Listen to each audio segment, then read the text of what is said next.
Leaking water fittings can lead to all kinds of headaches inside of your RV, but the good news is sometimes they just need a quick tightening. In this video, I'll show you 4 common areas to check to make sure your RV can stay leak-free. We're going to start with a wet bay. If you don't know what that is, that's the area your hoses hook up inside of your RV. Some have more valves and hoses, some are a little bit more simple, some are more complicated. But behind that are a whole bunch of fittings and connections. Let me show you what you're looking for. I know it looks kind of scary behind here, doesn't it? There's a lot of fittings to check, but the good news is RV fittings are just hand tightened. So go through these fittings, check them, make sure nothing is loose. Check for leaks as well. When looking at those fittings, look for water drips or calcium buildup. That means water is dripping out of that fitting. And if you tighten it and it still leaks, at that point, you probably have to replace the fitting. All right, I said hand tighten in there, but there is one little tool you can use occasionally. This is called a Flair-It Tool.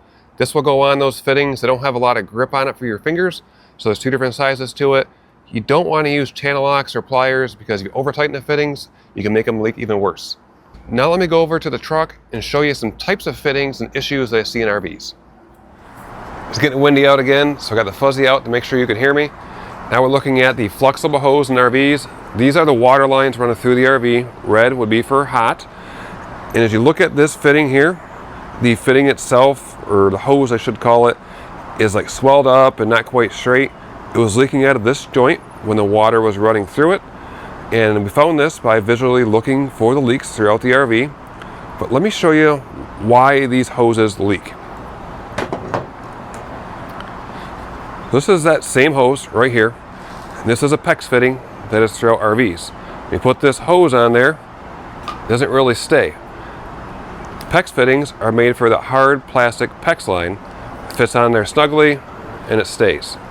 So the true fix for that is to replace that hose with actual Pex inside of it. Sometimes you can't do that. You might have to make some adapters up, do things like that. But just know those hoses are a big leak issue. And the question you're probably asking is, why does the manufacturer use a flexible hose instead of the Pex?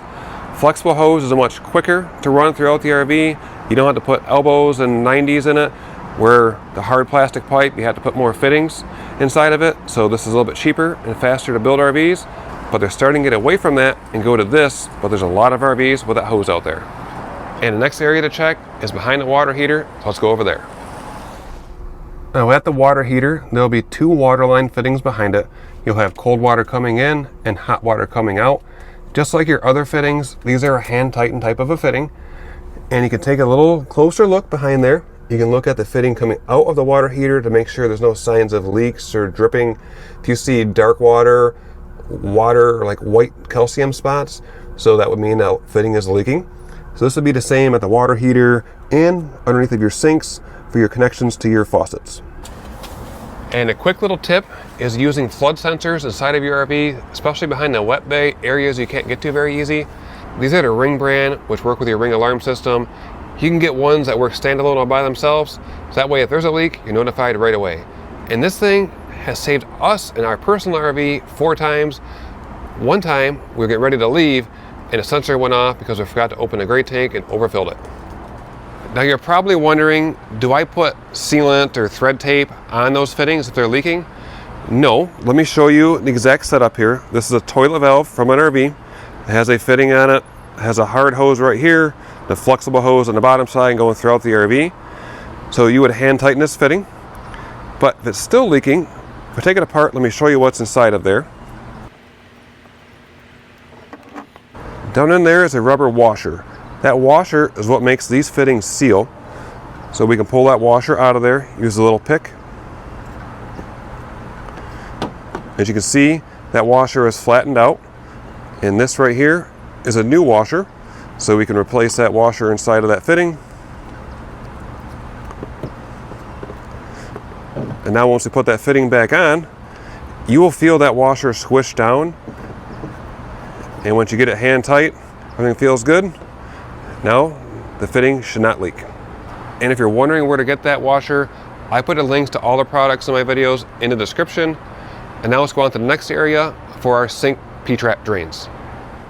Now underneath of the sinks and the showers, there'll be a P-trap. This is the drain lines from those sinks and showers. There'll be nuts on those you can hand tighten. If you see staining and water dripping marks off of that, that means that nut is not quite tight. Sometimes the fitting itself or the washer needs to be replaced in there. There'll be fittings underneath of your sinks and your showers. And if you're wondering on your showers, let me turn around here. So when this particular shower is in a fifth wheel, you would have to access this drain underneath in your wet bay area near the water heater in this case. If you have a travel trailer or the shower is at a ground level, there might be an access panel right on the front of the shower itself. But anywhere there's a trap inside of it, you should be able to find the nuts to tighten it. It might be an access panel on the front, the side, or underneath. And a frequently asked question that I get is, how often should I be checking my waterline fittings? Well, if you're full-time in your RV, you would do it more periodically, but seasonal campers, typically in the spring or the fall, always when you get it out of storage. If you buy an RV, whether it's new or used, definitely check it at that point. After taking long trips, when your RV has gone through an earthquake driving down the road, that's when things really can loosen up. You don't have to check everything during that time frame, but open the sinks up and look at the water lines and check the ones that are easy to access. And if you're looking to learn more about RVs, you'll want to check out our RV education page on our website, where you'll find more helpful resources for RV owners and techs. While you're on that page, you can also sign up for my weekly newsletters, where you get these quick tips right to your inbox, so that way you never miss out.